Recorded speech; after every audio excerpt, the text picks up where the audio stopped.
This is Sal from My Darkest Days, and this is my interview for Gibson.com and Epiphone.com. So, we're here at the Gibson Showroom in Toronto with Sal from My Darkest Days. Lots of exciting things going on for you guys. Tell me about it. We just finished the record that we kind of been working on with Chad Kroger and Joey Moe out west, and it's been a long time in the making. Finally, pretty much come to an end, and hoping to release the single next month, and then hopefully the record in August. So lots of big things, tours and everything coming up. It's been busy. The band's been around for a while and had a few different conglomerations. And you just joined the band in the summer of last year, correct? Yeah, in August, that's right. And before that, where had you been playing? I've been playing in a Toronto band called 3 Star Seed. I was the front man for that band, and I've kind of been doing that for a long time, been like frontmans of bands, and I've always been like fascinated with guitar players like Slash, and just kind of wanted to always be that guy in the band, like the guitar player. And after meeting My Darkest Days, and actually my band had supported them a few times, they kind of had asked me to come jam with them, and kind of playing that role in the band kind of just felt more natural to me, so kind of stepped away from the whole frontman thing and became the guitar player for MDD.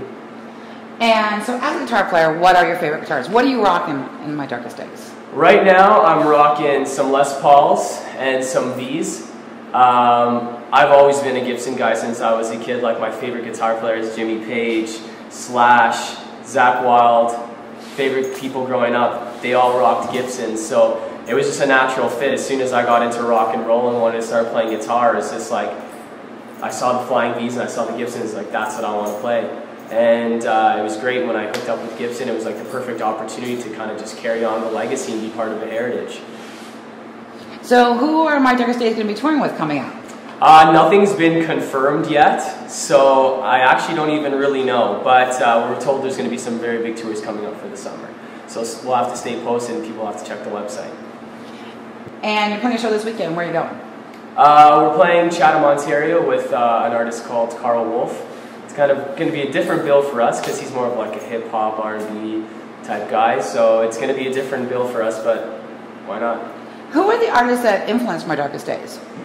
There's been like an eclectic group of artists that have really kind of just been a huge part of the whole band. Like, I know Matt, our lead singer, he was really into bands like the Deftones growing up, and Nirvana. I personally came from like the Guns N' Roses, STP, Motley Crue background, and kind of started getting more into grunge in the early 90s, and everybody in the band kind of had their mix of just influences and kind of just crushed them together into this one band called My Darkest Days, and that's kind of what we became. And so really exciting because the record's coming out in 6/04 here in Canada. Yeah. And also you've got a US release. Yeah, it's going to be coming out on Mercury Island Def Jam in the States, which is very exciting. So, in the guitar player world, since you are a guitar player, yeah, who would be the one guitar player that you would lose your mind to meet? Lose my mind to meet? I'd probably have to say Jimmy Page, just because he's like such a legend. He's written some of like my favorite guitar lines in history. But also Slash. I briefly met Slash a few years ago in Los Angeles at the NAMM show, and it was a very brief meeting, but like he was probably the first person in my entire life that I was ever kind of starstruck by, just because he had done so much for me as a kid without really even knowing.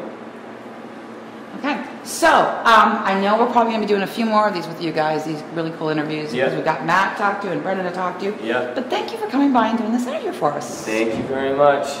Gibson. Gibson.